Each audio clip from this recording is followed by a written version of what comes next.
समजून घ्या, अनेक आक्रमणकारी शक्तींनी हे मंदिर उद्ध्वस्त केलं आहे आणि याचे जे ठळक ठसक पुरावे आहेत. कारण हे बघा, हे कालांतराने असे झीज नाही होऊ शकत. याला खरं सरळ तुम्ही बघू शकता की इथे छन्नी हातोड्यांनी याला फटके मारलेत.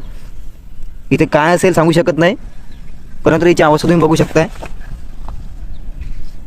आणि हे बघा मित्रांनो,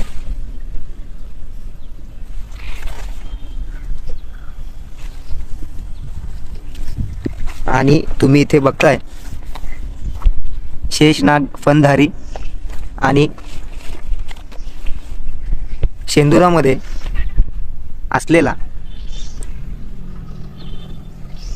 कदाचित विष्णू किंवा एखाद्या अशा देवतेची मूर्ती जी आज फक्त स्वतःच्या अस्तित्वासाठी उभे आहे. देवाला तिळगुळ पण दिलेत.